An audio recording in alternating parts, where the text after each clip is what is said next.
I've always thought of myself as a patient, analytical man, an accountant down to my bones. In Charlotte, North Carolina, I built a life on balance sheets and careful plans. At 35, I had a loving life, a modest home in a quiet suburban neighborhood, and a stable partnership in a small financial consulting firm. Friends and colleagues knew me, Andrew Thompson, as the steady, reliable guy who always thought things through. If there were problems, I solved them with logic, not emotion. At least that's who I believed I was, until one crisp autumn I discovered the one thing that could shatter my even-keeled world: betrayal. It started small. Little things felt off with my wife, Lauren. We'd been married 7 years, and I prided myself on knowing her moods and habits. But recently something had changed. Lauren had become oddly guarded and distant. Her warm, easy laughter was growing infrequent at home. She started keeping her phone glued to her, always with a passcode. She used to share it with me, but changed it a couple months back. Notifications that used to make her chuckle now led to her excusing herself to the other room. When I asked if something was wrong, she would force a smile and say, "No, just work stress, honey." I tried to give her the benefit of the doubt. She managed a local nonprofit organization focused on community health care. It was rewarding, but often exhausting work. Still, the changes in her behavior were hard to miss. Date nights that she once eagerly anticipated were now met with half-hearted excuses of fatigue. She spent more time working late or going to evening meetings that never used to happen. One night, I noticed she came home wearing an unfamiliar necklace, a delicate silver chain with a tiny heart pendant. I hadn't seen it before. "New jewelry?" I asked casually, though my heart pricked with curiosity. She startled slightly, her hand reaching up to touch the pendant, as if she herself had just remembered it was there. "Oh, this," she said, a bit too quickly. Haley and I wandered into a little boutique. She saw this and thought it would look good on me, so she bought it for me as a surprise gift. That struck me as odd. Haley was a nice woman, but not particularly extravagant. It seemed unlikely she'd just buy Lauren a random piece of jewelry on a whim. And if she did, wouldn't Lauren have mentioned it right away, excitedly, rather than me having to notice? I forced a smile. "That's sweet of her," I murmured. Inside, uncertainty churned. Later that night, after Lauren had showered and gone to bed, I did something unusual. I quietly retrieved her purse from the chair where she'd tossed it. I'm not proud of snooping, but those small inconsistencies were adding up in my mind. With careful hands, I searched for a price tag or receipt from that boutique, something to corroborate her story. Tucked in her wallet, I found a crumpled receipt, but it wasn't from a boutique. It was from an upscale French restaurant downtown, dated that very evening, for a dinner for two. The name of the restaurant, Monet's Garden, stood out. It wasn't a place known for quick bites between shopping. It was a romantic spot known for intimate ambiance and expensive wine. The total was over $150 and included a bottle of Pinot Noir. My chest tightened as I stared at the receipt. Haley was not there on that receipt, nor was any shopping mention. Instead, it looked like a dinner for two. And we certainly hadn't gone there together. I'd never even been to that restaurant. I carefully put the receipt back where I found it, my mind racing. Why would Lauren lie about meeting Haley, only to go to a fancy restaurant, and with whom? I barely slept that night. Lying beside Lauren in the darkness, listening to her steady breathing, a dozen scenarios plagued me. Could it be a work meeting she lied about because she knew I'd be jealous of some donor or colleague taking her to an expensive dinner? But why lie if it was innocent? It didn't make sense unless she was hiding something worse. The very thought of infidelity felt surreal. Lauren had always been loving and trustworthy. We had our issues, like any couple. But I never imagined I needed to know if my suspicions held water or if I was truly paranoid. The next morning, a Saturday, I decided to reach out to Haley casually. While Lauren was out in the backyard raking leaves, I texted Haley, "Hey, hope you had fun shopping with Lauren yesterday. We should all get dinner soon." I figured her response might confirm or deny Lauren's story. Haley replied within 10 minutes, "Hey, Andrew, shopping yesterday? Afraid you've got the wrong gal. I haven't seen Lauren in a couple of weeks. Been busy with work, but dinner sounds great sometime." I stared at the message, stomach dropping. Lauren had lied. Blatantly. Not only had she not been with Haley, but Haley's cheerful, oblivious response confirmed she had no cover story arranged. It was a careless mistake on Lauren's part, using a friend as an alibi without looping her in. My hands trembled slightly as I slid my phone back into my pocket. I didn't confront Lauren right away. Instead, I played along that weekend, struggling to act normal. Part of me hoped for some innocent explanation, something that would make this all make sense. Perhaps she had tried to plan a surprise for me, or met with someone to discuss a secret present. My rational mind doubted it, but I wasn't ready to condemn my marriage on one lie. However, once the seed of doubt is planted, new observations take root quickly. Over the next few days, I watched Lauren more closely. On Monday, I noticed she dressed a bit more nicely than usual for work, a form-fitting navy dress I always loved, and heels instead of her usual flats.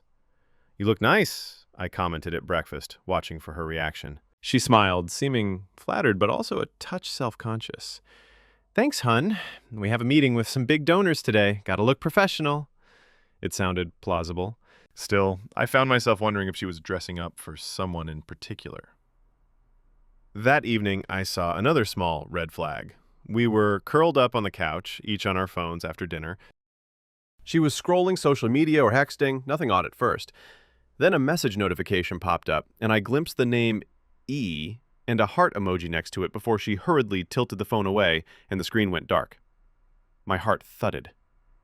"E?" She quickly said, "Excuse me, I need to respond to this," and got up, taking her phone as she walked down the hall. My mind raced. I knew most of Lauren's friends and coworkers. Who had a name starting with E that she'd put a heart emoji next to? Certainly no one I recalled. It wasn't her friend Emma, and even then, why the heart? A cold chill ran through me as a name surfaced. Eric Walker. Eric was my business partner and one of my closest friends. We had co-founded our financial consulting firm together 5 years ago. He and I were practically inseparable at work, and he'd become a good friend outside of it, too. He and his wife Claire had often gone out with me and Lauren for dinners or barbecues. But no, that couldn't be. Eric was a friend to both of us. He'd been at our wedding, for God's sake. He gave a toast. He was charming, yes, a bit of a ladies' man in his youth maybe, but he'd always treated Lauren like a sister.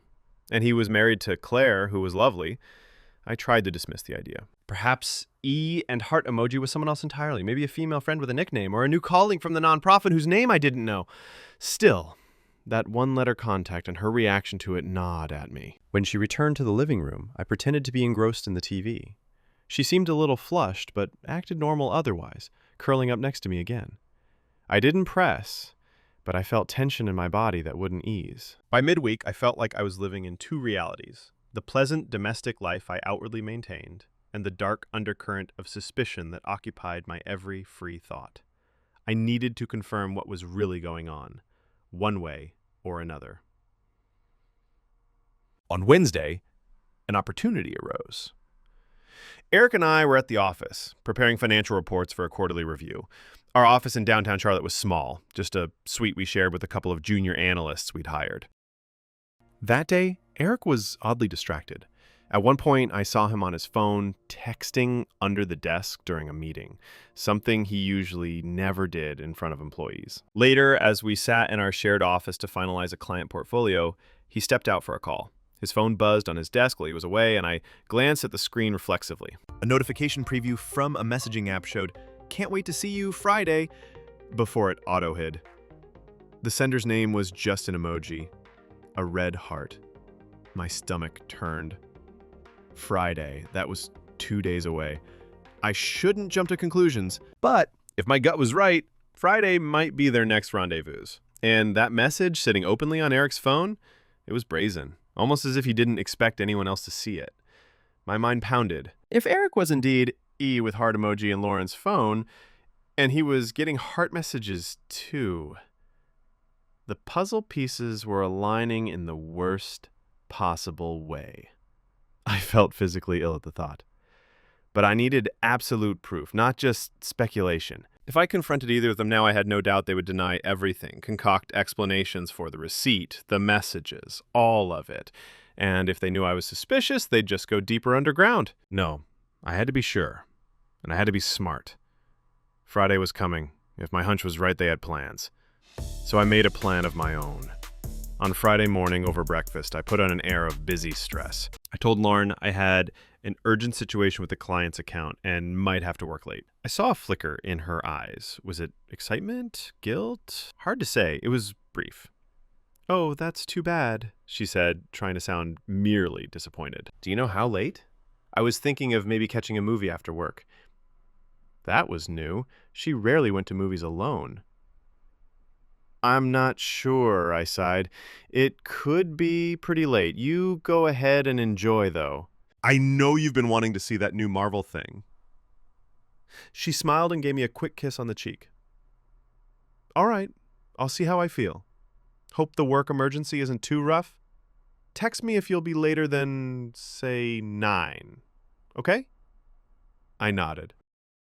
Internally, I felt a mix of heartbreak and anger. Her nonchalance in planning her cover story in front of me was galling.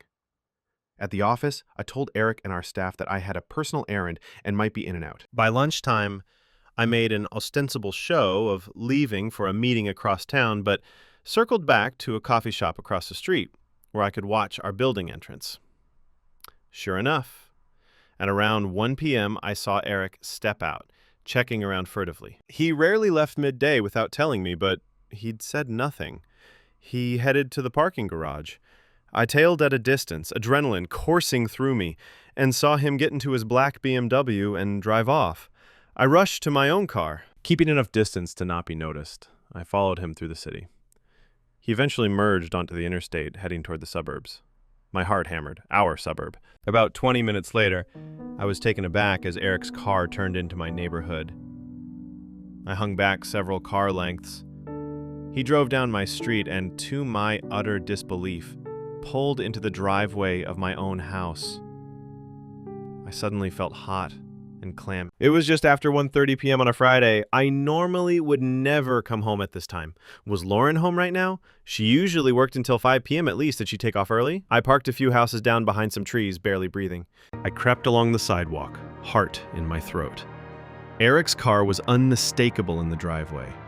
Approaching quietly, I moved around the side of my house through a line of hedges. My mind was in chaos. Were they bold enough to meet here, in my own home, in broad daylight?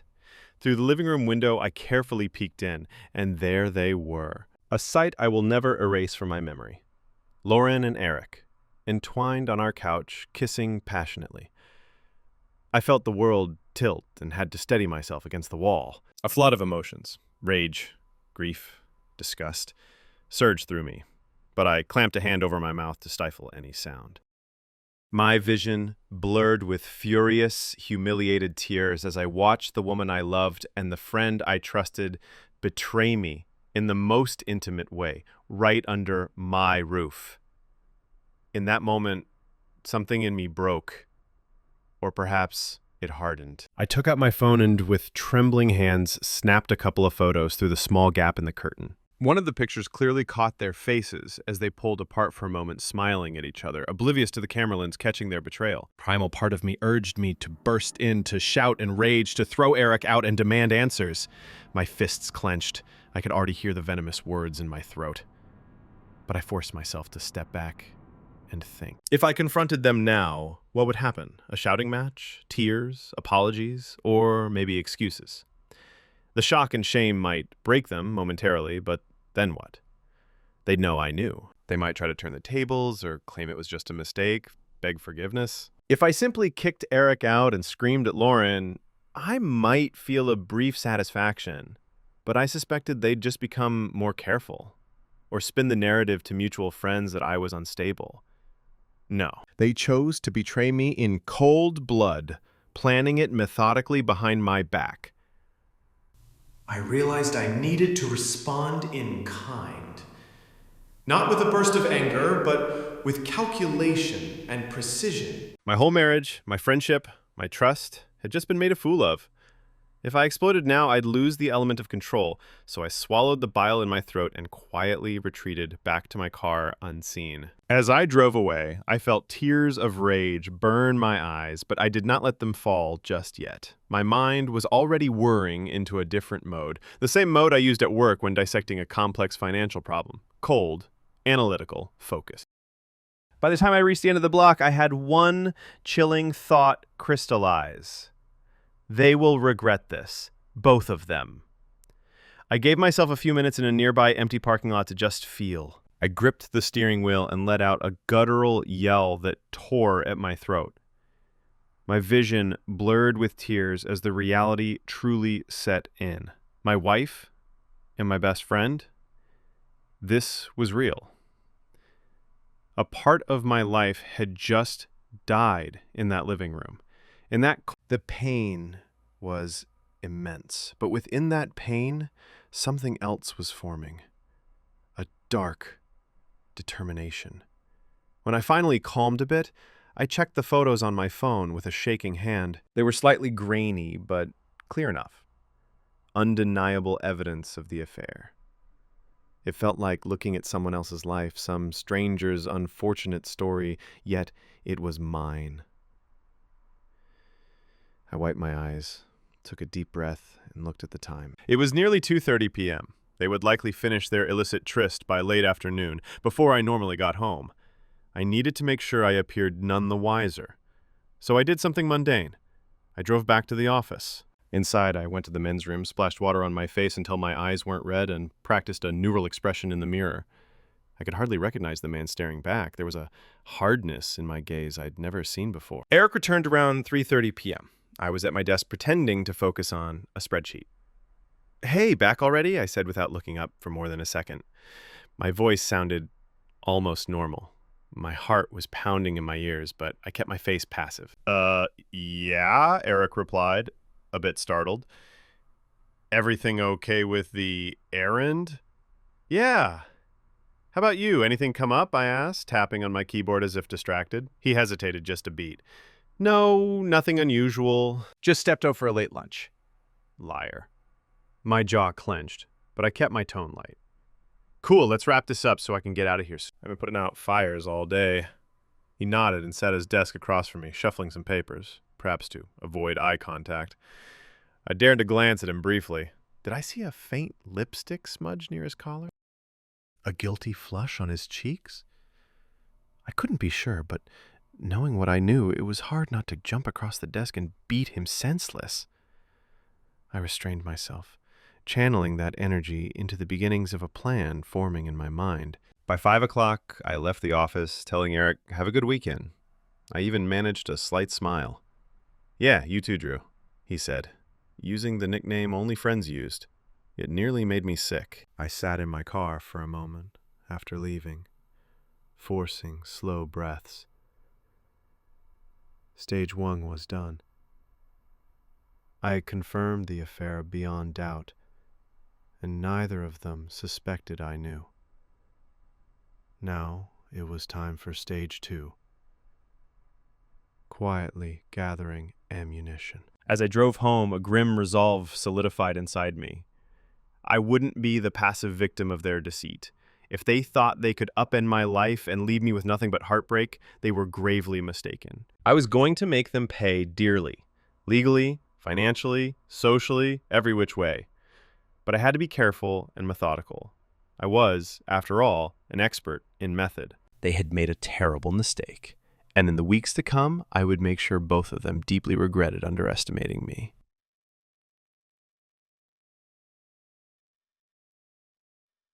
That night was one of the hardest of my life. Pretending everything was normal with Lauren when I got home was an almost superhuman feat of acting.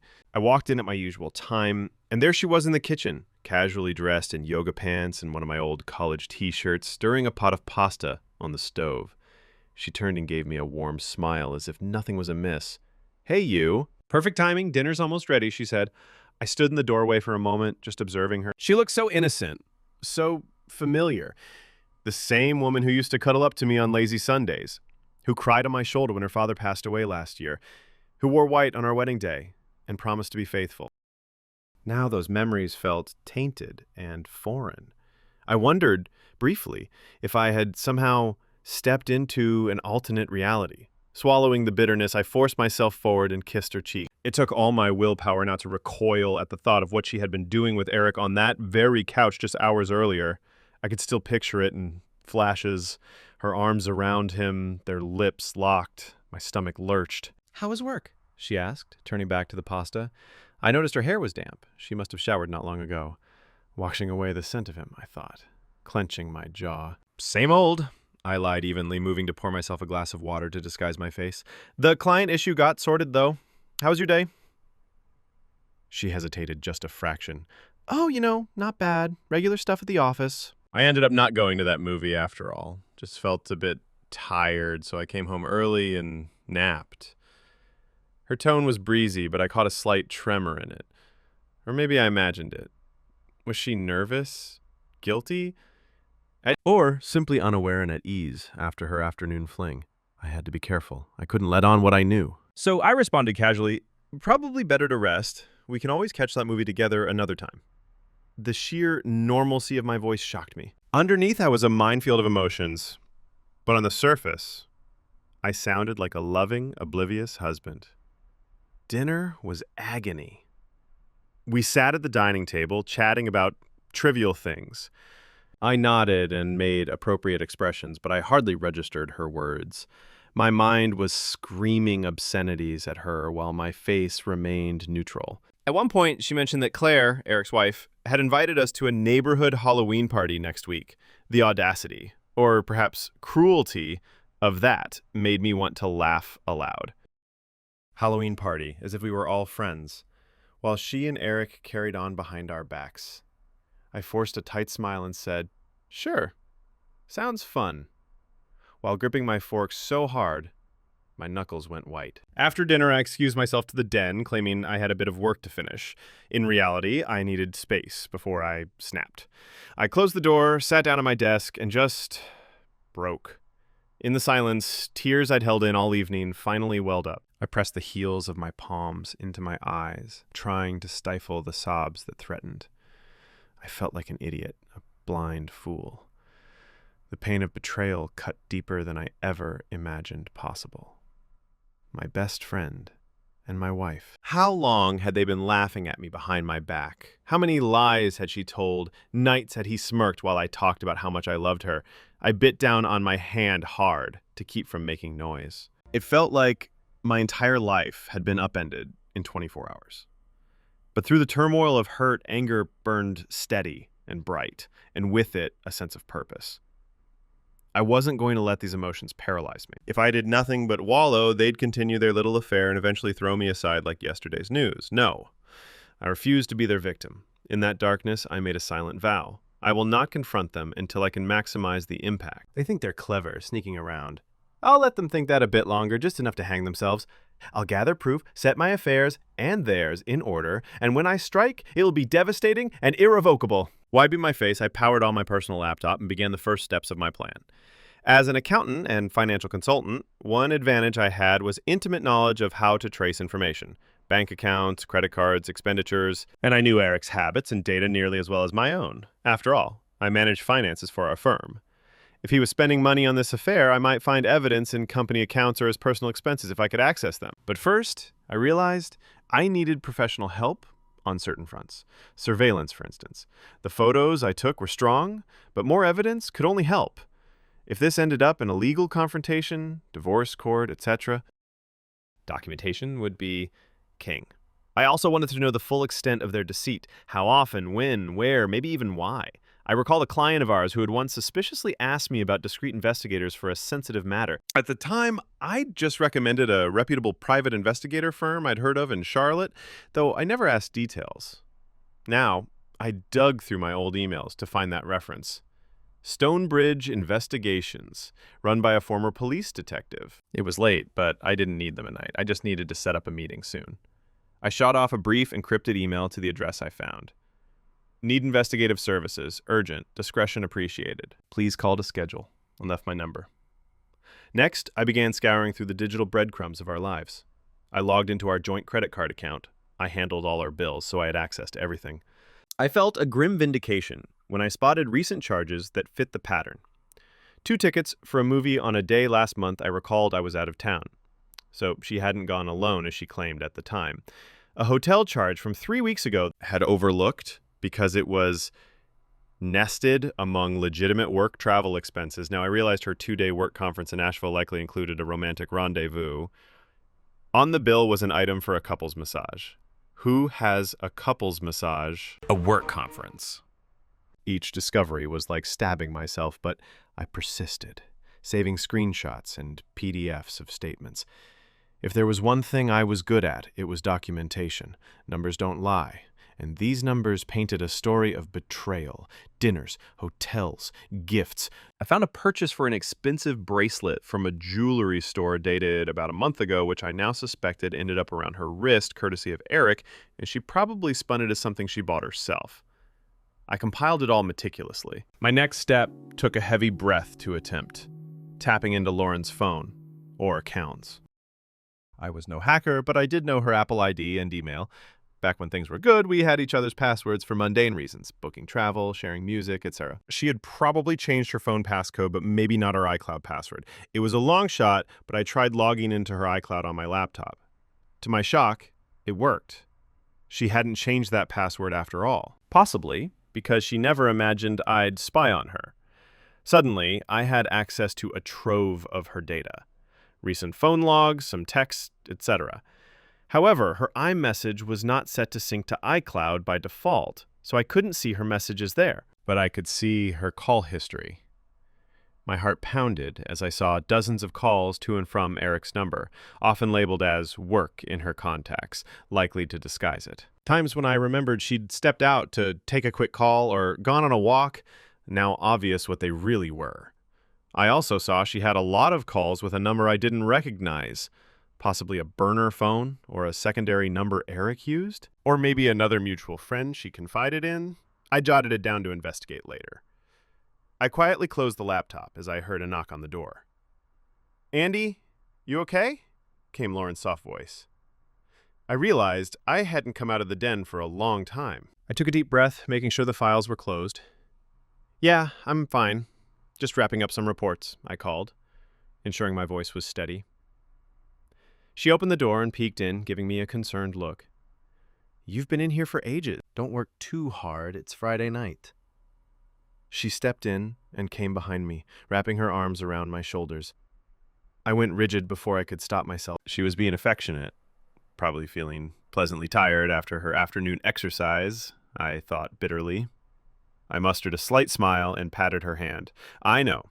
Just lost track of time. I'm coming to bed in a minute." She leaned down and kissed my cheek. I felt nothing but a slight revulsion, which I expertly hid. "Okay. Don't stay up too late." She left, and I let out a breath I hadn't realized I was holding. After I heard the bedroom door close, I reopened my laptop. There was one more thing I wanted to do tonight: secure my assets. If this was heading where I thought, toward divorce, I needed to protect myself financially. We didn't have a formal prenup. Neither of us had significant assets at marriage, and foolishly, I never imagined needing one. But we had savings, my business, our house, etc. North Carolina is an equitable distribution state, so theoretically, things get split fairly. However, I had a feeling of how fair I wanted it. I keep almost everything. Adultery can impact alimony here. If I can prove she cheated and I was the supporting spouse, she'd be barred from receiving spousal support. That was good to know. Property division might not be punished for infidelity, but I could leverage guilt and evidence to push for a favorable settlement. But that's down the road. First, I wanted to quietly separate out some money to cover the coming costs. Lawyers, investigators, maybe moving expenses, etc. And ensure she couldn't deplete our accounts if things got ugly. We had a joint checking and savings. I decided to move half of the savings into a separate account in my name only, one she didn't have access to. As far as I was concerned, half was generous to leave for now. Using an online banking app, I executed the transfer, unless she was checking balances daily. Doubtful. She wouldn't notice for a while, and if she did, I could claim I moved it to a higher interest account. I also made sure that my paycheck deposits, I drew a salary from our firm, were directed to my personal account only. That had been the case originally, but we periodically moved money to joint for expenses. I'd simply stopped doing that beyond what was needed for the mortgage and bills. Quietly, subtly, I was drawing the battle lines. Lastly, I drafted an email to a divorce attorney. Not just any attorney. I wanted one of the best in town, known for being a shark. There's a well-regarded family law firm in Charlotte that a colleague had used in a messy divorce, and their lead attorney, Marion Gates, came highly recommended. My email was brief. Urgent. Potential divorce case involving infidelity. Need to discuss representation. I marked it to send first thing in the morning. No point pinging a law office late at night. By the time I finally joined Lauren in bed, my mind was exhausted, but resolute.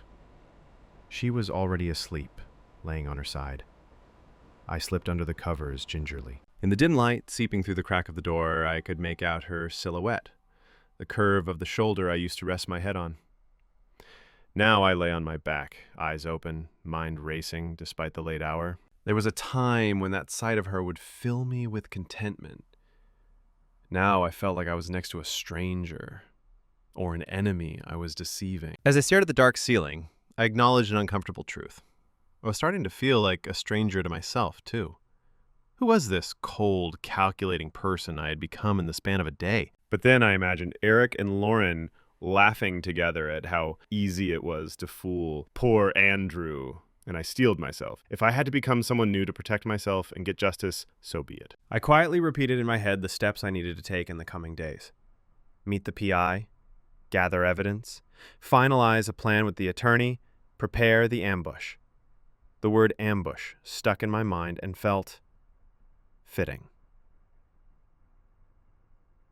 They had ambushed my heart. I would ambush their entire lives. In the darkness, I finally allowed a single tear to slip out and roll onto my pillow. There was profound sadness beneath my anger, the loss of the life I thought I had. But I took that sadness and all the love I once felt, and I buried it deep. I would mourn later, in private. For now, I had to stay focused. I turned my head slightly to look at Lauren's sleeping form one more time and thought, enjoy these peaceful nights while you can, because they're numbered. I then closed my eyes and waited for a sleep that I knew would not come easily. My last conscious thought was a mantra I found strangely calming. Soon, you'll get what's coming. Chapter 3. Laying the Trap. The next few weeks were a study in duality. By day, I carried on the charade of my normal life. By night, I orchestrated the downfall of the two people who betrayed me. It was as though I had split into two versions of myself. The outward Andrew, friendly, husband, and amicable business partner, and the inner Andrew, a calculating strategist silently gathering weapons for a war only he knew was coming. Maintaining the facade was not easy. Every morning I'd wake, after a restless few hours of sleep, feel the wave of anger and hurt wash over me anew, and then force it down, burying it under a mask of ordinary calm. I would kiss Lauren goodbye as she left for work, telling her, "Have a great day," when all I wanted was to scream at her for what she was doing. I would go into the office and exchange jokes with Eric over coffee, discussing Panthers football or the latest stock market news, while every fiber of my being wanted to throttle him where he stood. The sheer audacity of their deceit fueled me. Ironically, it also helped me act normal. My desire to not tip them off was so strong that it suppressed any slips. I became a consummate actor. To her slight credit, Lauren did notice I was a bit more distant or tense at times. Once or twice she even asked if I was feeling all right or if something was bothering me. I blamed work stress or an upcoming client audit, which she easily accepted. After all, I had set that stage by telling her work was hectic. If she felt any guilt about her affair, it perhaps manifested in her being extra kind on occasion. She'd surprise me by cooking my favorite meal or suggest we go out to a movie. A painful irony, considering she'd lied about a movie night to meet. I usually politely declined, claiming exhaustion. I couldn't bear to sit in a dark theater holding her hand, pretending everything was fine. More importantly, my cold shoulder might have been interpreted by her as marital strain not related to the affair, which likely suited her. Maybe it even gave her internal justification for what she was doing. Fine by me. Let her think I was just busy or moody. It kept her and Eric confident that I suspected nothing. Meanwhile, the private investigator, Stonebridge Investigations, responded promptly to my inquiry. I met with a lead detective, a sharp-eyed man named Bill Foster, the very next day in a discreet office. I laid out the basics. I suspected my wife of having an affair with a specific person. I didn't immediately mention it was my business partner, just someone we know, and I needed proof. Photos, times, places. I also hinted there might be more to uncover on the affair partner's side, financial or legal issues, without giving details, and Bill assured me they could dig into background info as needed. Within 24 hours of signing the contract and paying a hefty retainer, Bill had a team on surveillance. They placed a GPS tracker on Lauren's car. Since it was jointly owned, I had the right to do so, he noted. They also began tailing both her and Eric when possible. Bill would send the updates through a secure app each evening. It was brutally painful to read and watch the evidence roll in, but with each new piece, my resolve hardened. The PM logs showed that Lauren and Eric typically met twice a week. Sometimes it was a long lunch at a quiet restaurant on the outskirts of town. Other times it was a daytime romp, like the one I witnessed, when Lauren claimed to be at a meeting and Eric slipped out, saying he had a dentist appointment or some other excuse. They even met on one weekend when I was supposedly golfing with a friend. That friend had actually canceled on me, but I told Lauren I was still going, giving her a chance to think I'd be out for hours. That Saturday, the PI followed them to a small bed and breakfast inn by Lake Norman, where they spent the afternoon in a rented room. Photos of them checking in together, holding hands when they thought no one was looking, then leaving 3 hours later looking quite pleased with themselves. It made me sick. But I cataloged every image. One photo in particular felt like a knife twist. They were at a quiet park on a weekday afternoon. The investigator snapped a telephoto shot of them sitting on a bench under a big oak tree, heads together. She was laughing at something, and he had an arm around her. They looked for all the world like a happy couple in love, enjoying a sunny day. The betrayal in that image, the easiness, infuriated me. That was the kind of simple joy Lauren and I used to share, and now she was giving it to him, out in public, but just far enough from home to not be noticed by acquaintances. Bill was thorough. He delivered not just photos, but also audio in one case. He managed to bug a table at an outdoor cafe where they met. I listened to a recording of them talking in low voices, joking about work and implicitly about me. At one point, Eric quipped, "If he knew how much fun we have on his golf days," and Lauren shushed him with a giggle. I nearly broke my computer mouse when I heard that, but it also steeled my desire to utterly ruin the both of them. Amidst this surveillance, I was also busy scrutinizing Eric's activities at our firm. I had quietly started reviewing our financial records, something I normally only did in broad sweeps quarterly. Eric was effectively our CFO, handling a lot of day-to-day bookkeeping while I focused on client relations and strategic growth. I realized with chagrin that I'd perhaps given him too much autonomy with the finances out of trust. Now I approached the books with fresh, suspicious eyes. It didn't take long to find something off. A few years ago, we had landed a big client contract that required hiring some outside consultants and vendors. We paid those vendors through our accounts payable, which Eric managed. As I combed through, line by line, I noticed a vendor name that seemed unfamiliar. Walker Consulting, LLC. The name jumped out because Walker is Eric's last name. Initially, I thought maybe it was a coincidence. Walker isn't an uncommon name, but I didn't recall any legitimate consultant by that name. The payments to Walker Consulting LLC were periodic over the last couple of years, always just below $5,000 and totaling around $60,000. They were coded under miscellaneous consulting for client projects I knew we handled ourselves.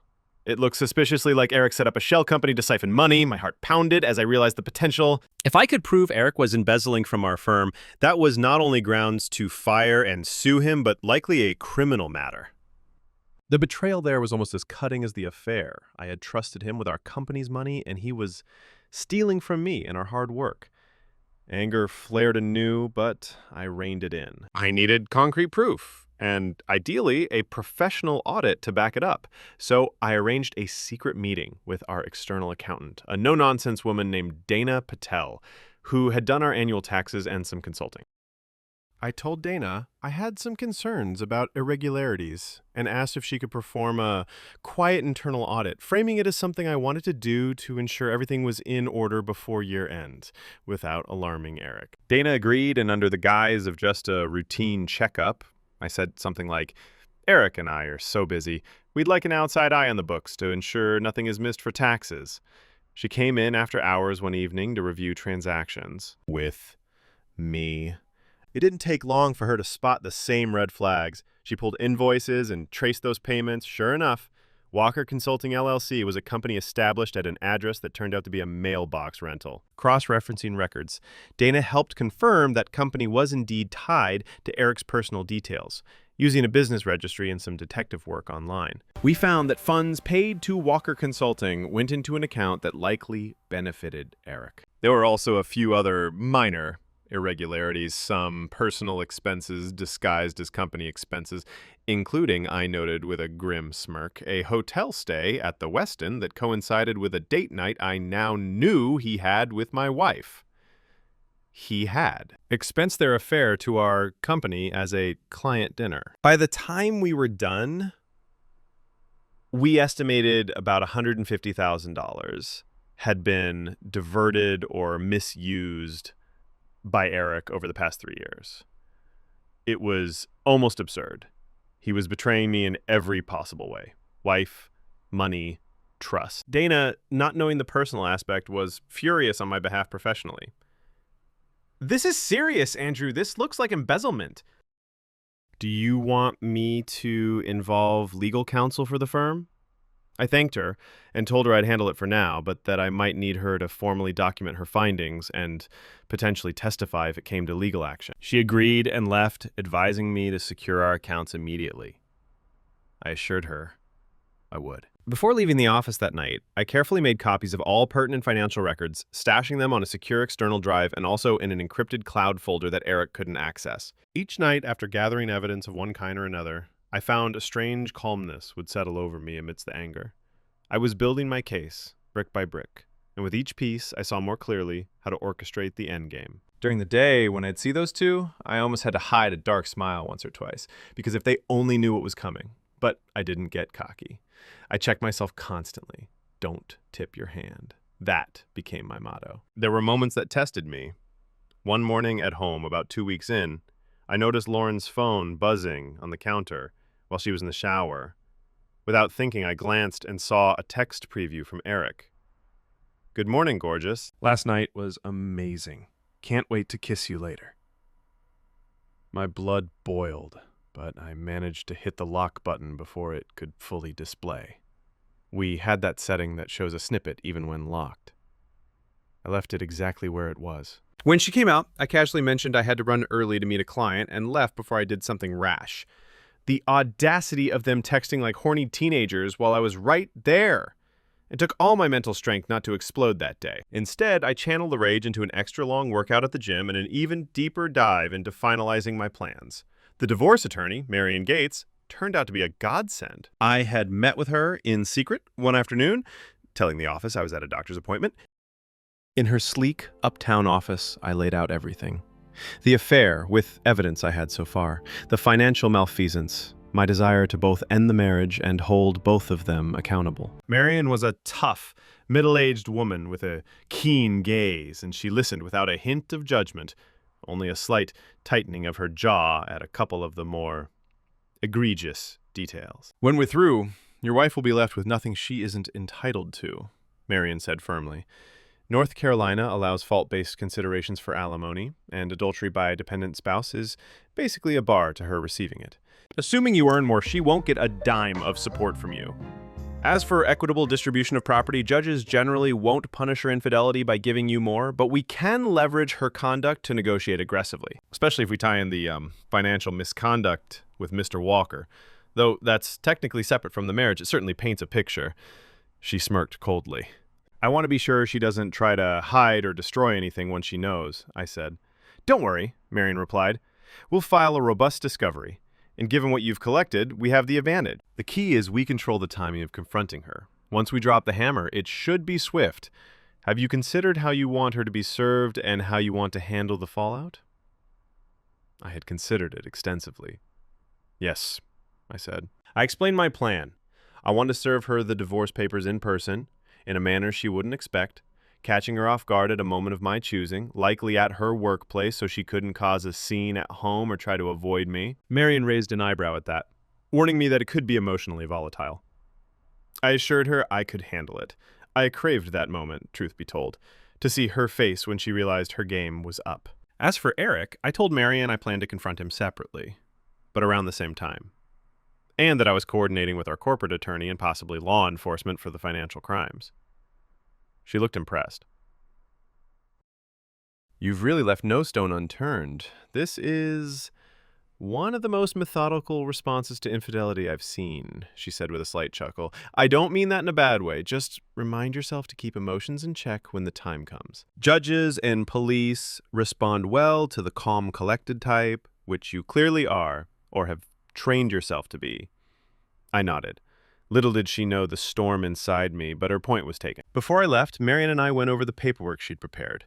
The divorce petition citing adultery, with evidence attachments ready, though those wouldn't be public unless needed, but we wanted the thread of them clear, and a proposed separation agreement that basically left Lauren with very little. Her personal belongings, her car, maybe a small bank account she had from before, but no claim on the house or my business or the bulk of savings. In North Carolina, absent an agreement, a judge might split assets 50-50, but we aimed to pressure her into accepting far less to avoid a public spectacle of her affair. With Marion's reputation, the evidence of adultery, and potentially the scandal with Eric, who was also likely to go down, we suspected Lauren would be too shaken and ashamed to fight hard. The papers were ready to be filed and served at my go-ahead. I delayed actually filing for a short while because I needed all pieces in place, specifically the coordination on handling Eric at the company. My company's corporate attorney was a man named Alan Ross, a mild-mannered but sharp lawyer.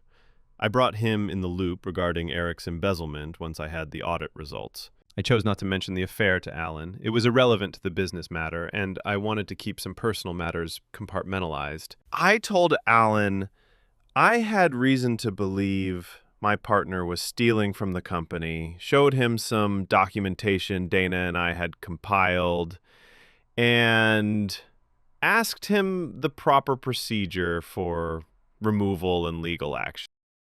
Alan was shocked and immediately on board with help. He advised that we quietly prepare a formal complaint and an emergency board resolution. Our company was small with just the two of us principals, but we had an operating agreement that allowed one partner to remove the other for cause with sufficient evidence of wrongdoing. Alan also suggested we coordinate with law enforcement to potentially arrest Eric once we confronted him with evidence. That way the company's stance was clear and we wouldn't risk him destroying evidence or retaliating. It just so happened that Alan's brother-in-law was a detective in the Charlotte Police Department's white-collar crimes unit. With the evidence in hand, we arranged a meeting off the record. The detective confirmed it was more than enough to pursue charges for fraud and embezzlement. We decided that on the day we confronted Eric, we'd have an officer on standby to take him into custody if he didn't agree immediately to cooperate, and if we wanted to press charges then and there. Frankly, I wanted him in cuffs. I was in no mood to show mercy. So, all the pieces were nearly set. The plan was to execute everything on a single day for maximum impact.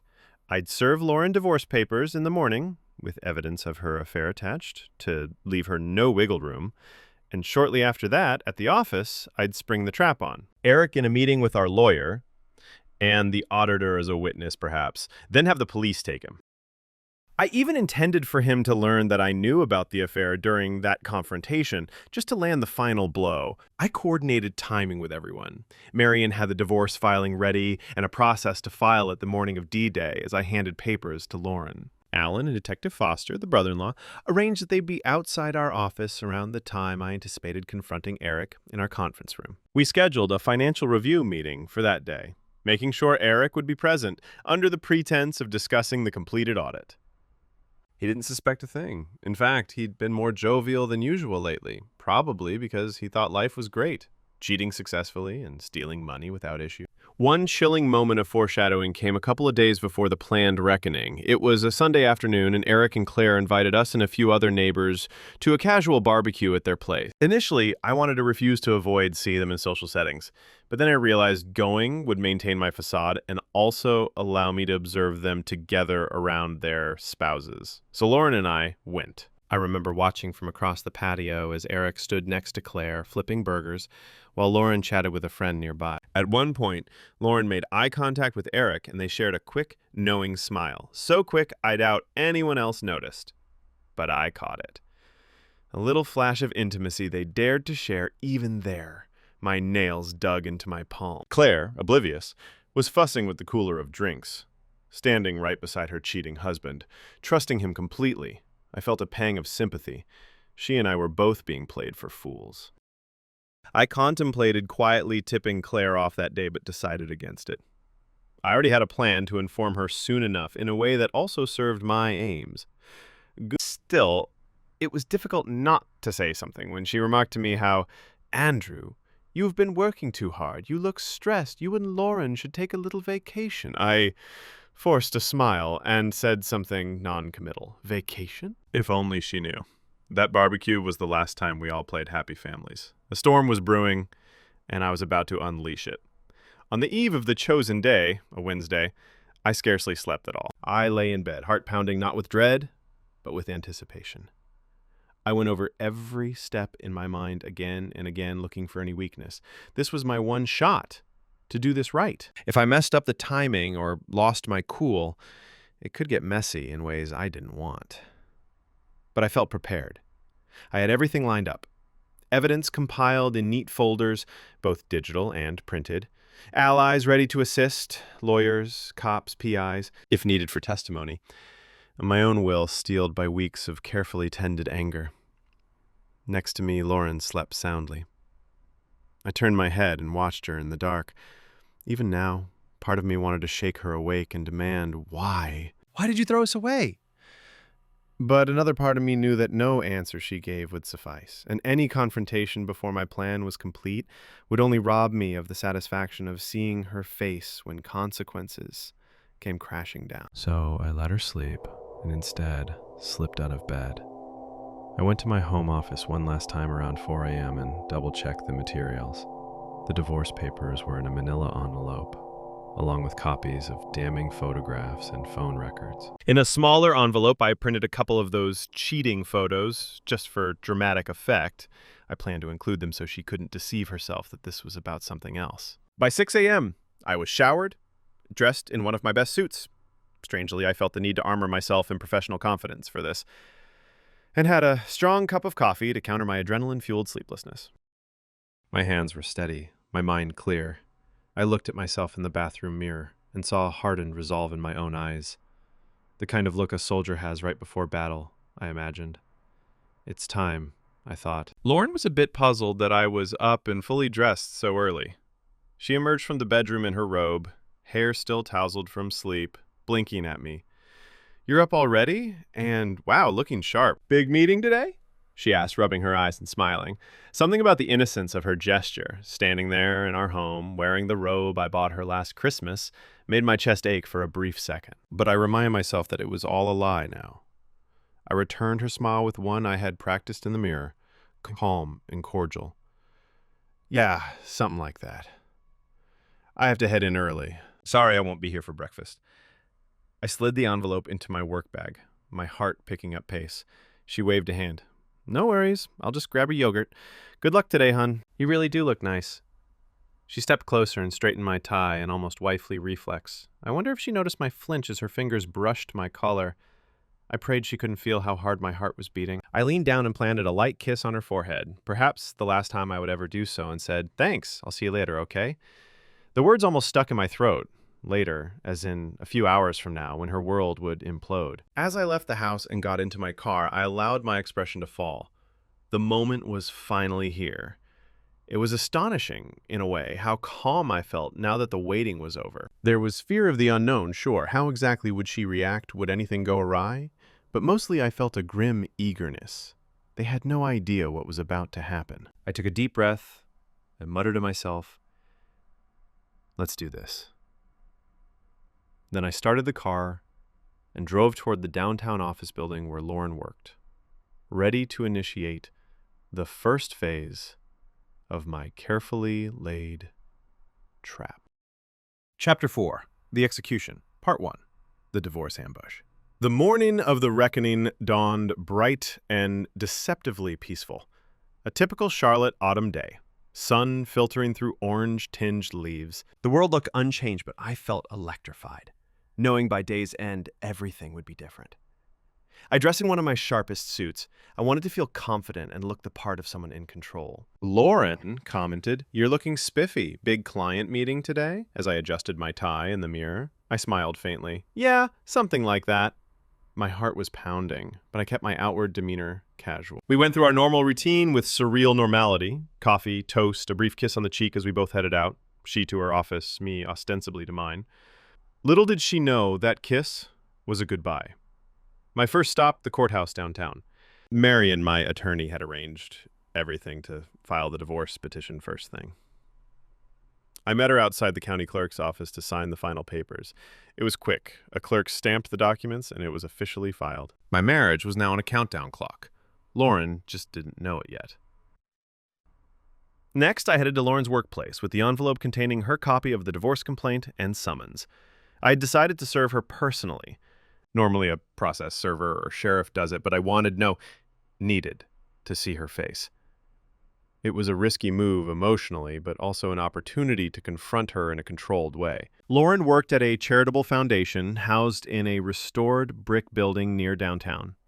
I arrived just after 9 a.m., envelope in hand, adrenaline coursing. In my pocket, my phone was ready with a recording app on. North Carolina has a one-party consent state for recordings, and I wanted a record of the encounter in case she later claimed anything in court. I walked in and greeted the receptionist with a calm smile. "Hi, I'm here to see Lauren." The young man recognized me. Spouses had come by before. "Oh, hi, Andrew. Lauren's just in her office." "Shall I bring her?" I shook my head, trying to maintain a neutral pleasantness. "No need. I wanted to surprise her. I'll knock." I made my way down the hall, heart thudding in my ears. Her door was slightly ajar. I paused to collect myself. This was it. I pushed the door open gently and stepped in. Lauren looked up from her computer, surprised. "Jack, what are you doing here?" She smiled, but there was confusion in her eye. Maybe a touch of worry. Spouses don't usually drop in mid-morning without reason. I closed the door behind me. It was just us. She noticed the serious look on my face and stood up slowly. "Is everything okay?" For a second, I just looked at her, taking in the face of the woman I had loved and the reality of what she'd done. Her features were anxious now, perhaps sensing something was off. That moment felt like time stretched.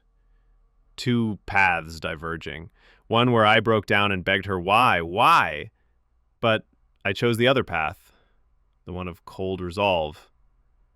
"No, Lauren, everything is not okay," I said quietly. I took the envelope out and held it, visible. It was thick with the papers inside. My hand was steady. "I came here to give you this." She glanced at the envelope, not understanding yet. "What is that?" "Open it," I replied, my voice firm. With nervous hands, she took it and peeled it open. As she pulled out the sheaf of documents, the title was right on the first page in bold. "In the General Court of Justice. Petition for divorce." Her eyes went wide as dinner plates. She looked at me in pure shock. "Andrew, what is—" Her voice caught in her throat. She frantically flipped through pages, and suddenly several photos slipped out. I had included a couple of the photographic exhibits in the served copy. They fluttered to the floor between us. Snapshots of her and Eric, in flagrante. Lauren froze as if her brain couldn't compute what she was seeing. A blush of panic and shame crept up her neck and cheeks. She opened her mouth, but no words came out for a second. I broke the silence. "I know, Lauren. I know everything." My words were like drops of ice water. The lies, the affair with Eric, all of it. "I've known for a while." Her legs seemed to give way, and she sank slowly into her chair, staring up at me with a face that will forever be burned into my memory. An amalgam of terror, guilt, and disbelief. "Andrew, she started in a whisper, eyes filling with tears. I didn't let her gather any sympathy. I had rehearsed what I wanted to say to her, keeping it short and controlled. "I trusted you. I loved you, Lauren. You threw it away for him." I practically spat the last word. My voice was shaking despite my efforts. The hurt was bleeding through. "I gave you everything, and behind my back you made a fool of me. She shook her head vigorously, tears spilling. "It's not like that. I never meant to hurt you." She was choking on her words, panic rising. "Please, can we talk about this?" "Not here." Her eyes flickered to the door.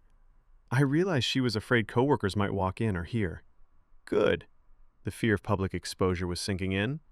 She reached out as if to touch my hand, but I stepped back sharply. I couldn't bear her touching me now. It made my skin crawl. "There's nothing to talk about," I said coldly. "It's done. I filed for divorce this morning." I gestured at the papers, now trembling in her grip. "Adultery, Lauren. That means you get nothing. No alimony, and I'll be sure the court sees these pictures of you two living it up on our dime."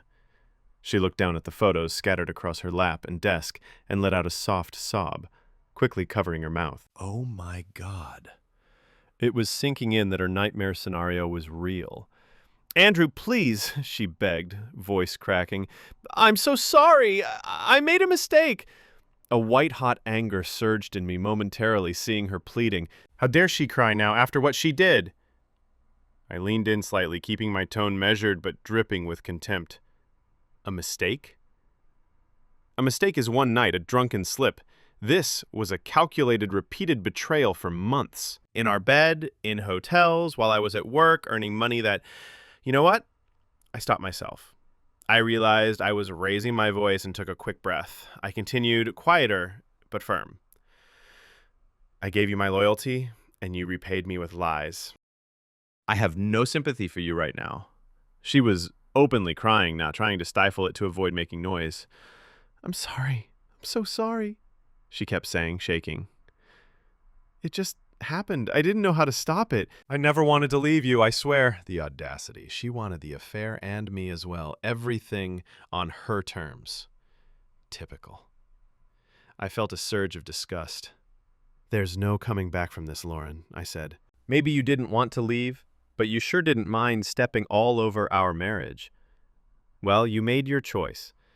Now these," I tapped the papers, "are the consequences. We're done." She wiped her eyes, makeup smudging. "Please, can we at least talk later? Privately, I need to explain." I cut her off, raising a hand. "I don't want your explanations. There is nothing that justifies what you did." My voice hardened. She looked utterly broken, shoulders shaking as she sobbed quietly into her hands. I watched, feeling a mix of triumph and, surprisingly, a tinge of sadness.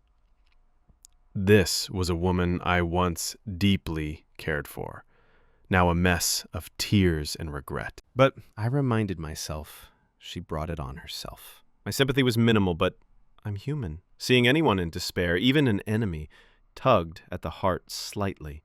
I steeled myself against it by recalling the image of her kissing Eric. I decided against prolonging the scene. I'd delivered the main blow. One thing remained, a little warning.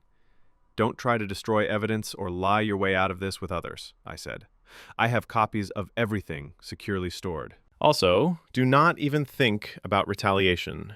If you try anything reckless, remember that adultery is technically a crime in North Carolina. I could push to have you charged if I wanted. It's rarely enforced, but the law allows it." That was mostly an intimidation tactic. Nobody's been prosecuted in ages, but she didn't know that offhand, likely. Her tear-streaked face looked genuinely frightened. I would never hurt you or anything." "I'm so sorry," she whispered again. I'd had enough. I turned to go, but paused at the door and looked back. There was one question that all the revenge in the world wouldn't answer, something only she could answer, and maybe I needed to hear it for closure. "Why, Lauren?" I asked softly, an edge of raw pain in my voice despite myself. "Why did you do it?" She looked up at me, eyes red and desperate. I don't know. I was lonely. You were always working, and Eric, he was there. One day it went too far, and then... She broke off, wiping her nose. "It's not your fault, it's mine. I was weak and stupid. It just felt nice to be wanted in a different way. And once it started, I was afraid to stop, afraid to lose everything." A pathetic explanation. She cheated because I worked hard for us, and she wanted extra attention.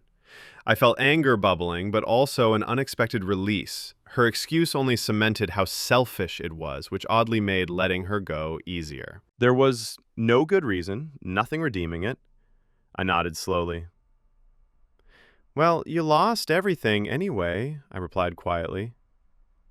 She winced, as if slapped. I then left the office without another word, closing the door on her sobs. As I walked out past the receptionist, I gave a polite nod. I'm sure word would spread like wildfire in that office as soon as Lauren composed herself. The shame of being served divorce papers at work, under adultery grounds, with evidence she'd probably have to take leave or quit out of humiliation. One target down. I got into my car and allowed myself a deep exhale. My hands were shaking now that I was alone. I clenched the steering wheel to steady them.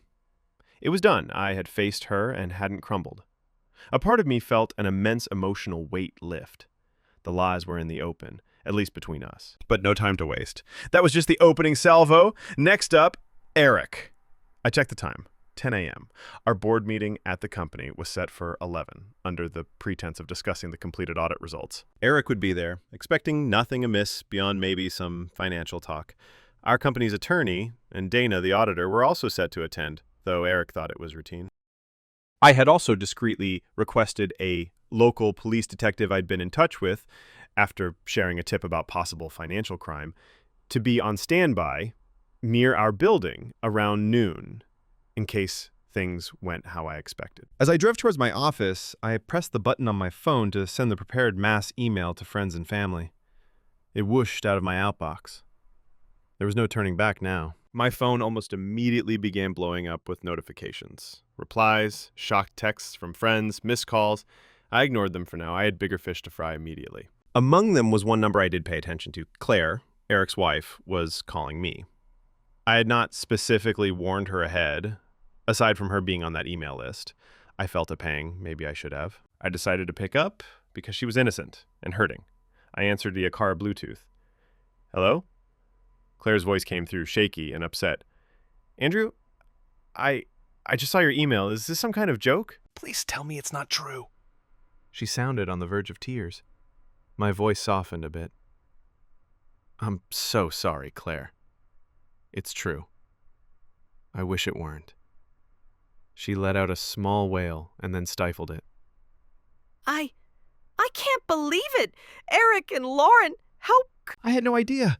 She was breathing unevenly. I didn't either. For a long time, I replied. I found out recently and got proof. I'm sorry you had to find out like this. I didn't know how else to do it without tipping them off sooner. She sniffled, anger now mixing with hurt in her voice. That son of a... She trailed off. What are you going to do? I've already served Lauren divorce papers this morning, I said. And I'm about to confront Eric at work, possibly have him arrested, honestly. I realized she might not know about the fraud part, but it didn't matter if she did. She deserved all the truth. Claire, there's more. Eric has been stealing from our company. Embezzlement. I have evidence. So he's betrayed me on all fronts. She gasped. Jesus, I don't even recognize who I married. Her tone was of utter dismay and heartbreak. I pulled into my office parking at that moment. I'm heading into that meeting now. I'll likely have his ass handed to him today. Are you safe? Do you need anything? She was crying, but she managed. I'm at work. I think I need to go home. I want to scream at him. But do what you need to. He deserves whatever's coming. Thank you, honestly, for telling me the truth. Take care of yourself, Claire, I said gently. It's a lot. Lean on your family or friends. And I'll check in with you later, if that's all right. Please. She whispered. Give him hell, Andrew. Count on it. I hung up as I stepped out of the car. I walked into the office building and rode the elevator up to our firm's floor. My heart was thumping, but my mind was crystal clear. The scene with Lauren had given me momentum. Now I had to confront the other traitor.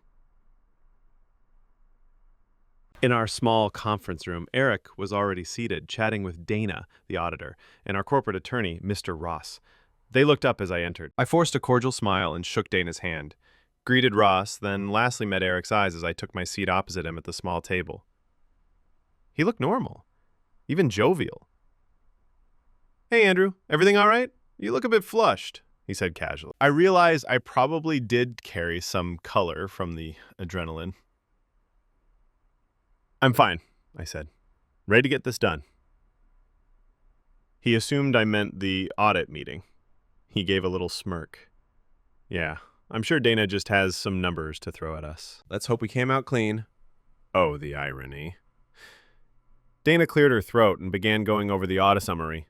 It was hard to focus on her words while sitting across from Eric, knowing in minutes I'd be dropping an atom bomb on his life. But I listened enough to catch the key points.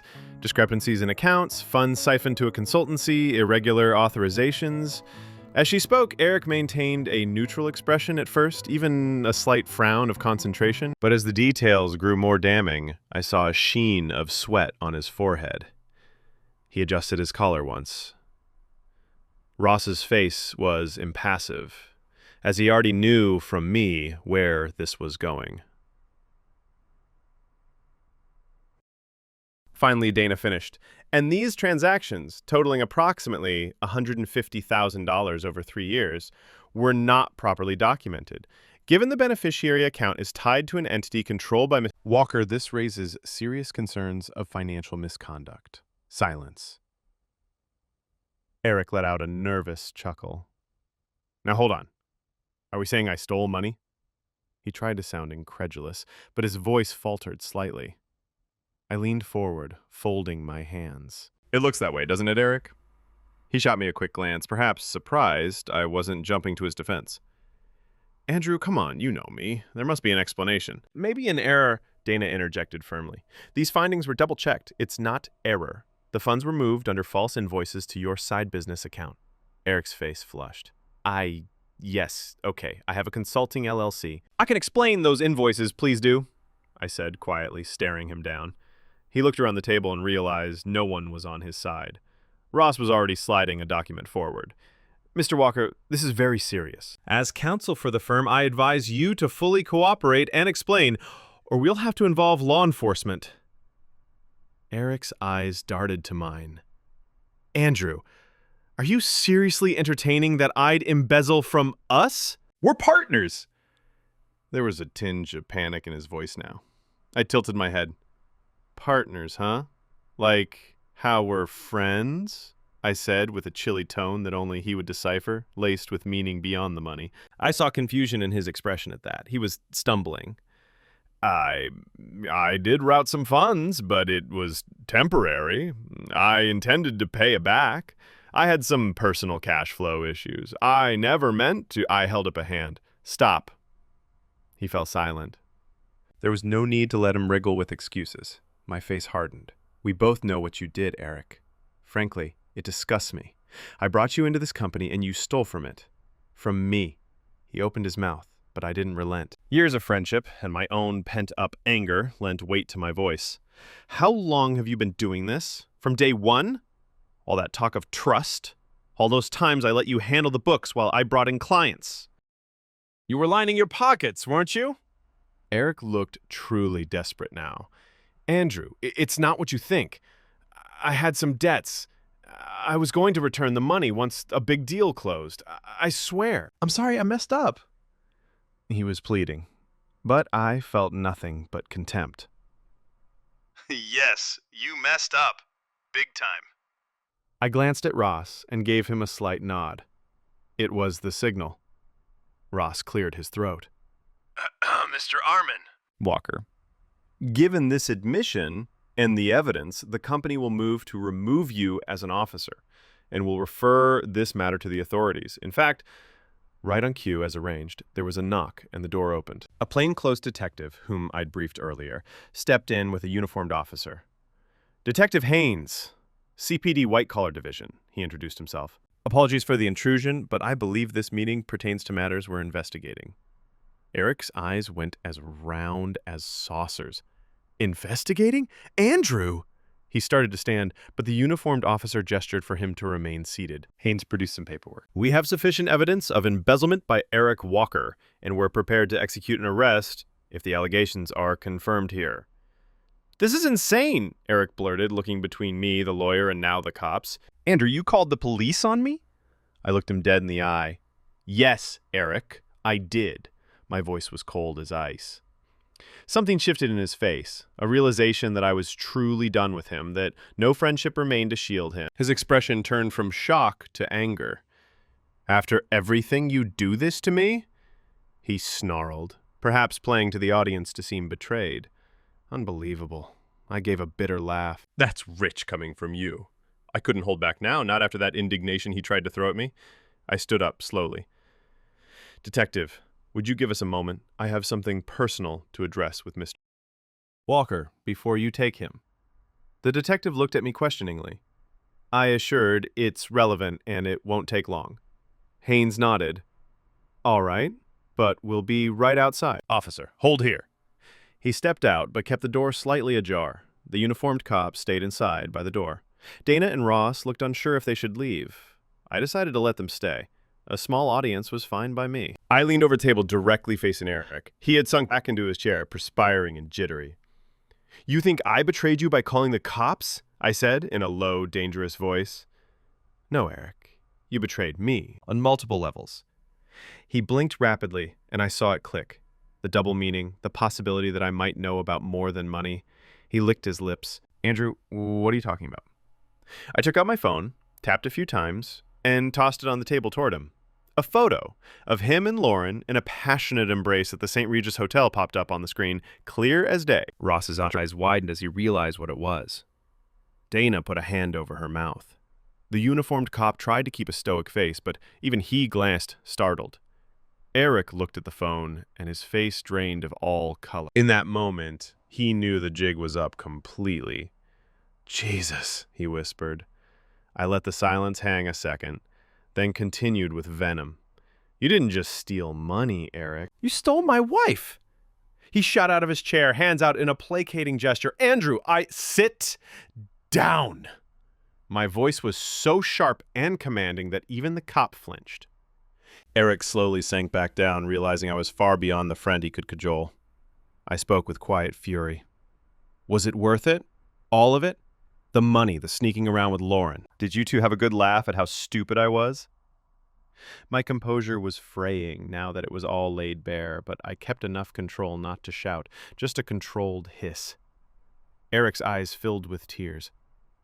The coward was actually crying now. It wasn't like that. I never meant to hurt you.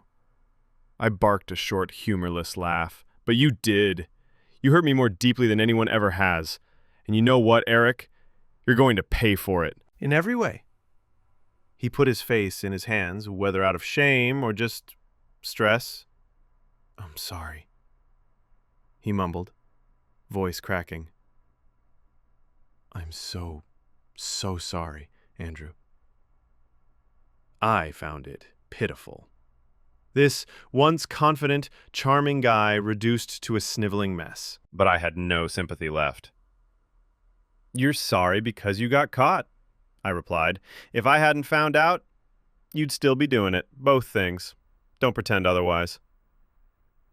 He had no answer to that, just sobbed quietly. Our lawyer and the auditor were utterly silent, likely wishing to be anywhere else. But this needed witnesses in a way.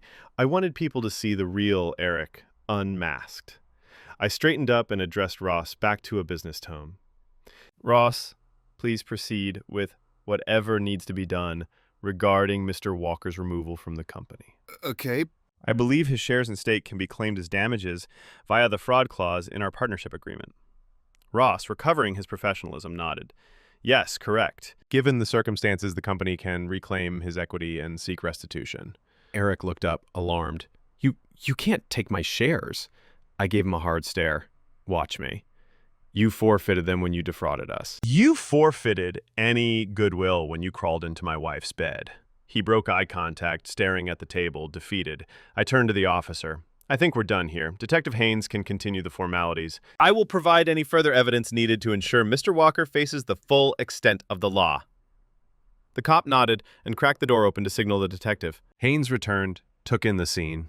Eric's tear-streaked face, the tension in the room. Perhaps he surmised some of it. Haynes approached Eric. "Mr. Walker, please stand up." Eric complied weakly. The officer pulled his hands behind him and began to cuff him. Eric suddenly looked at me, panic in his eyes, maybe the reality of arrest jolting him. "Andrew, please, don't do this. We can settle it between us. I'll pay back everything. I'll sign over my shares. Anything. Just don't let them take me." I felt a momentary pang seeing him like that, but I remembered Lauren's sobs that morning and my own nights of agony. I hardened. "No, Eric.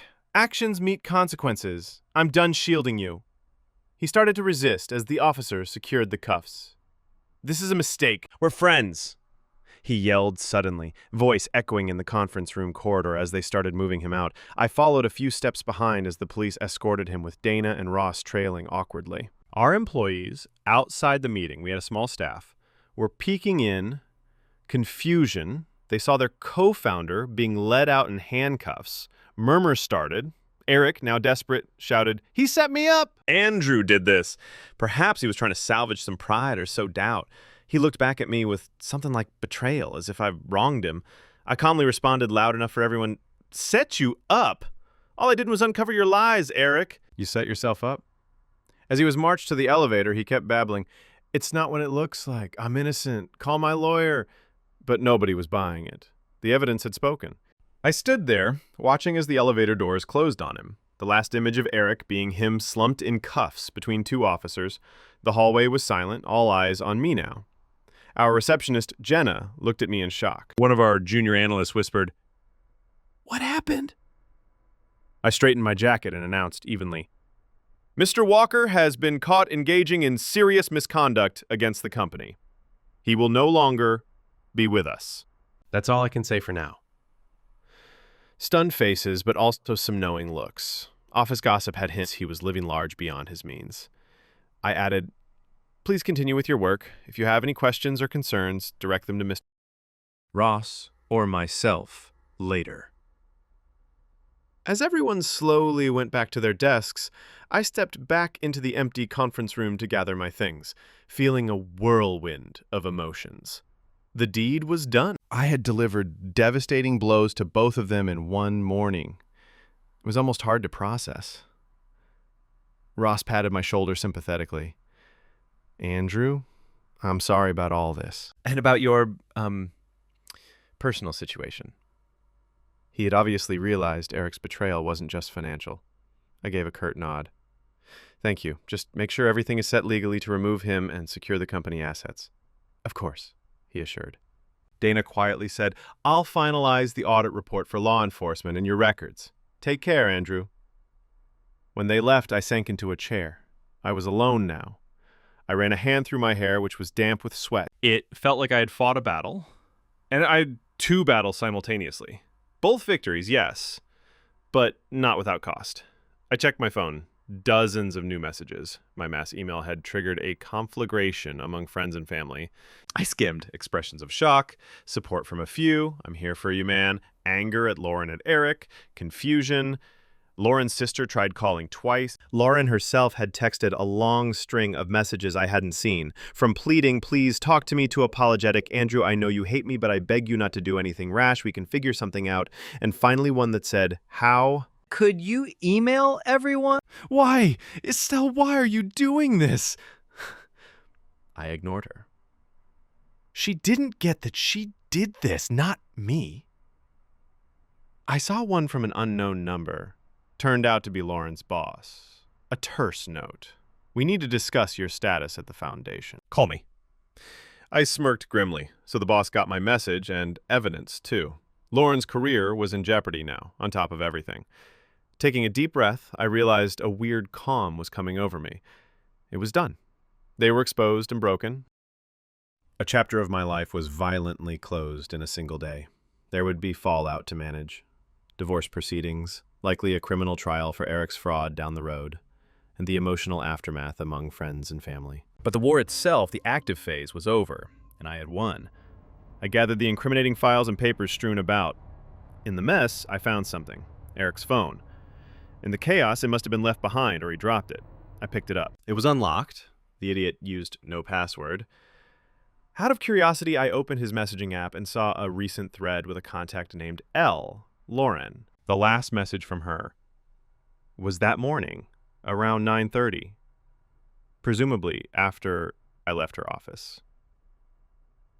Andrew knows. He served me divorce at work. He has pictures. Oh my gee, everything's falling apart. What do we do? He hadn't replied. He was in the meeting then. I scrolled a bit and felt a stab of disgust at their lovey messages, complaining about me or coordinating meetups. But one thing made me stop. A message from Eric a couple days ago to her. After my B-Day, let's tell him. We can't keep hiding.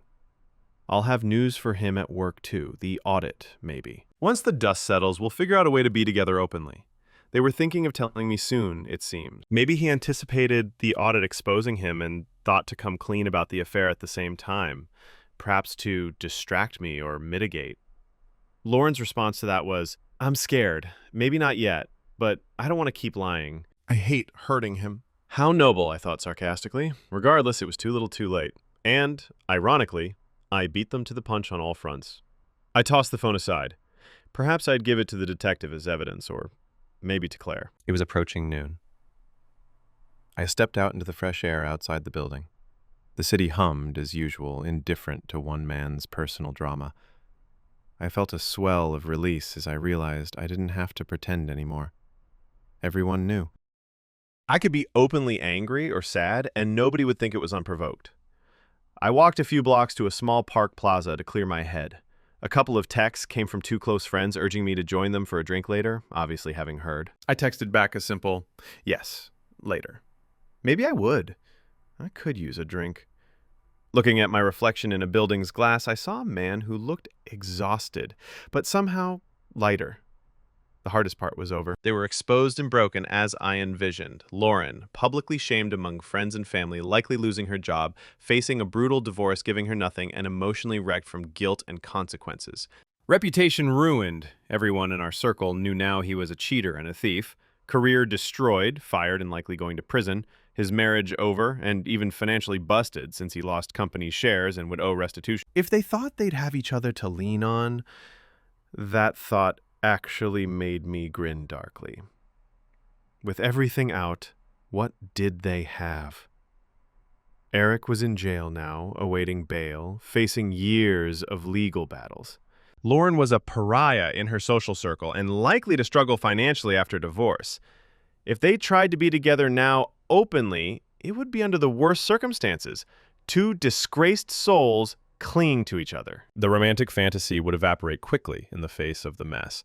I suspected their love wouldn't survive this crucible.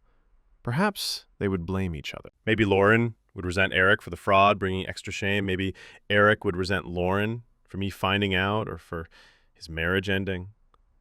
Perhaps they'd splinter apart under pressure, leaving each of them truly alone. That would be a fitting final twist. Even if they somehow stayed together, it would be a hollow victory for them. Two people bound by mutual guilt and ruin.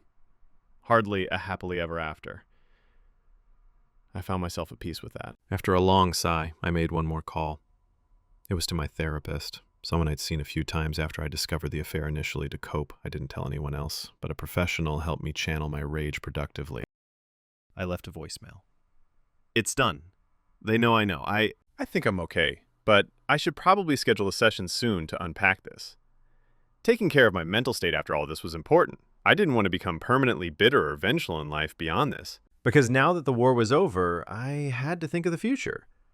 A future where these people were out of my life and I could start anew. Standing there among lunchtime office workers milling about, I closed my eyes for a moment. I felt the sun on my face. It felt like the first sunlight after a long storm. I had won.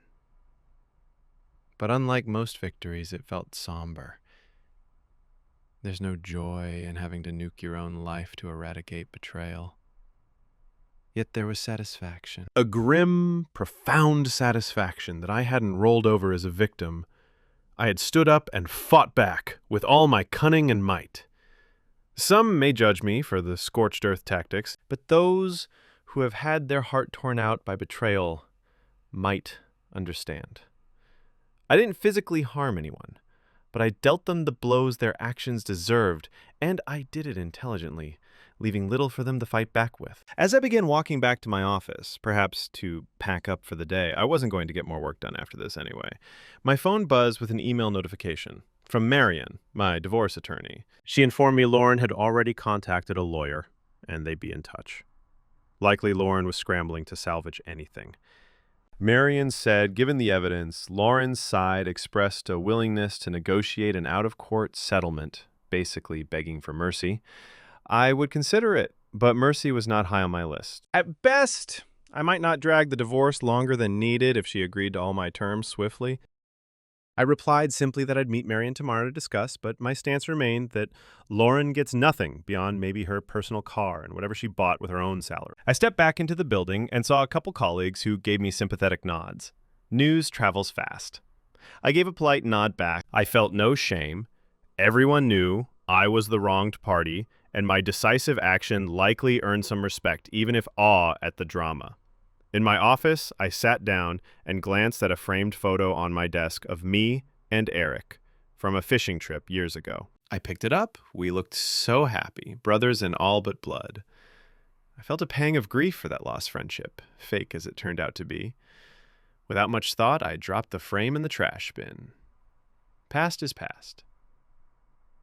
I then noticed Lauren's framed photo on my desk, too. She had given me one of her in a cute pose for my office long ago. That followed the first frame into the trash. I collected a few personal items, thinking I might take a few days off. I informed HR to formally terminate Eric's access and to announce his departure to the company by next day. The official reason? Gross misconduct. Let people make of it what they will. Rumors will fill in the blanks. Before leaving, I locked my office and on the door removed the sign that said Andrew Thompson and Eric Walker, partners. I peeled his name off the decal. Now it was just me. Strangely, that felt empowering, too. Walking out of the office for what might be the last time in a while, I allowed myself a small, genuine smile. Not one of gloating, but one of liberation. I whispered under my breath, "It's over. You did it." And indeed, I had. Chapter 6, Epilogue. New beginnings. 2 years later, a lot had changed. I sat on the back porch of a charming house in the Charlotte suburbs. My house, though it was new to me. Autumn leaves were falling, and the air had that crisp hint of the upcoming winter. Life was peaceful in a way I never imagined it could be again after the turmoil I went through.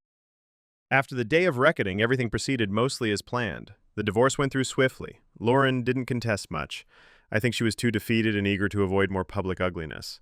The final decree cited adultery explicitly. She got no alimony, and I kept the house and the majority of assets. She walked away with a small settlement that we agreed on just to avoid trial. A token amount, basically enough for a few months' rent, likely courtesy of her family pleading her case. I didn't mind letting that go.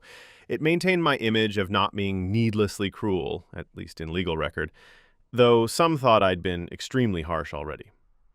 The judge looked at our evidence and was clearly on my side from the start. Lauren was practically publicly rebuked in court when the judge noted her misconduct. Lauren's life took a nosedive for a while. She moved in with her sister after I kicked her out.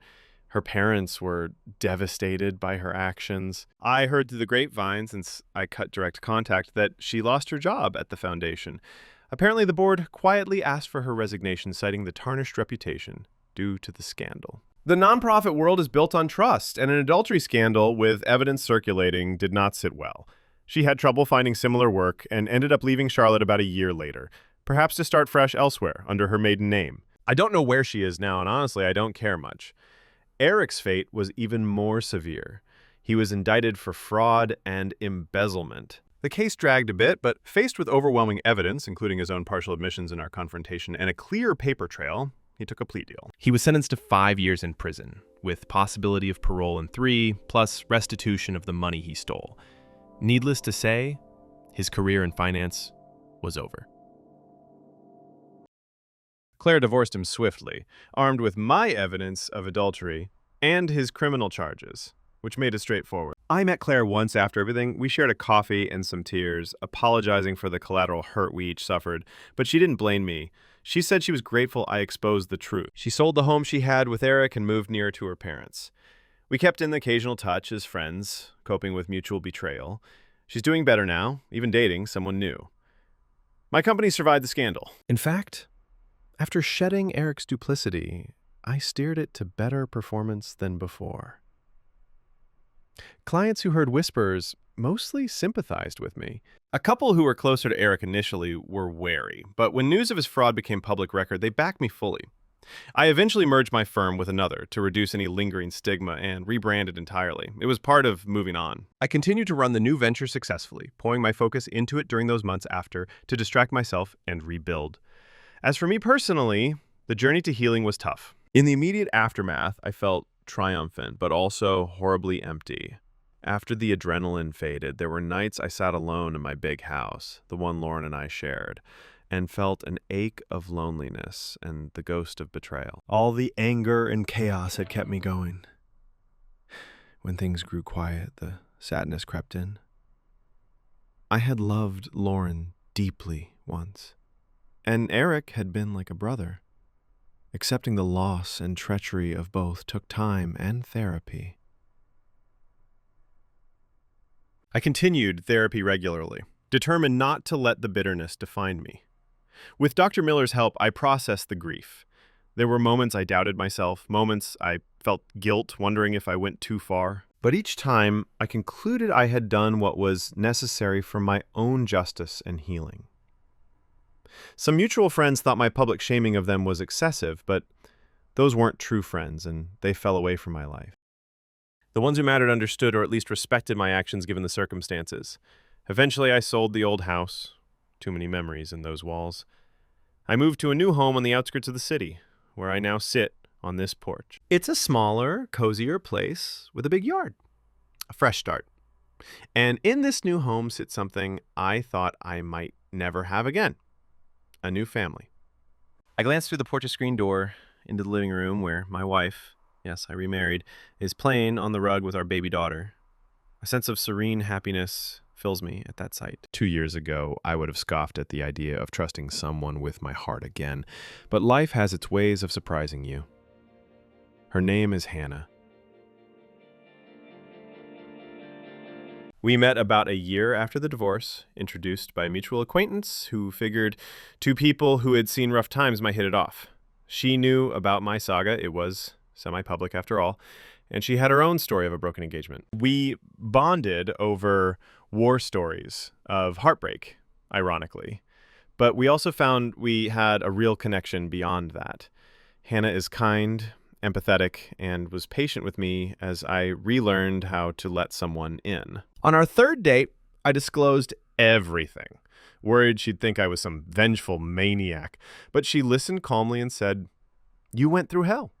You did what you thought you had to. I just hope it brought you peace." There was no judgment in her eyes, only understanding. That acceptance moved me deeply. Over time, she helped me see that not everyone would betray me, that I could still be loved for who I am without fear. It wasn't easy shedding the defensive armor I'd built, but for her, I wanted to try. We married quietly at a courthouse. I'd had enough of big weddings. And earlier this year, welcomed our little girl, Hope. Cheesy as the name might sound to some, we chose it because that's what Hannah said I gave her and she gave me. Hope after despair. Inside, I hear baby Hope giggle as Hannah tosses a soft toy in the air for her. I smile. My phone buzzes on the side table, a news alert, something about a corporate fraud sentencing. Funny, that once would trigger me, but now I just dismiss it. The ghosts of that time don't haunt me much anymore. I do think back occasionally. I think of Lauren. Where is she now? I heard she ended up working in a different state, trying to escape the scandal. I bear her no active malice now. In a strange way, I should thank them. That crucible forged me into a stronger person and led me to this better life. I truly hope she finds a measure of peace or growth, though I doubt we'll ever speak again. I don't miss her. The woman I love became someone I no longer recognize. Just a chapter closed. And Eric, by my estimates, he might be up for parole soon. I sometimes wonder what I'd do if he ever tried to apologize or contact me. Likely nothing. There's no friendship left to salvage. I suppose he has plenty of time in a cell to reflect on his choices. Perhaps he'll come out a changed man, perhaps not. That's not my concern anymore. I got what I needed. Accountability for his actions. Forgiveness? People ask if I've forgiven them. I think I have, in the sense that I no longer harbor rage. I wouldn't flinch if I heard Lauren was dating or Eric was released. It's just irrelevant to me now. I won't forget, but I've let go of the poison inside me. As the saying goes, holding on to anger is like drinking poison. I released it all that day I executed my revenge, and in the months that followed. Now, my cup is empty of it, and I refill it with better things. I stand up and stretch, feeling the slight chill. Inside, Hannah notices me through the door and gives a warm smile, lifting Hope in her arms and waving her tiny hand at me. I wave back and head in to join them. I scoop my daughter into my arms and she babbles happily, grabbing at my finger. Such innocence and trust in those little eyes. I press a kiss to her forehead and put an arm around Hannah, drawing her close. She leans her head on my shoulder. In this simple domestic moment, I find that calm and satisfaction I craved. The war I fought is long over, and I came out not only victorious, but wiser. And more importantly, free. Free to live honestly, love deeply, and trust again, albeit with discernment. I have a partner now who I know would never hurt me as I was hurt before. Someone with whom I rebuilt my world on solid ground. And that to me is the ultimate victory that grew from all the ashes. The end. Thanks for watching. I hope you enjoyed it. So subscribe to my channel and watch the next video.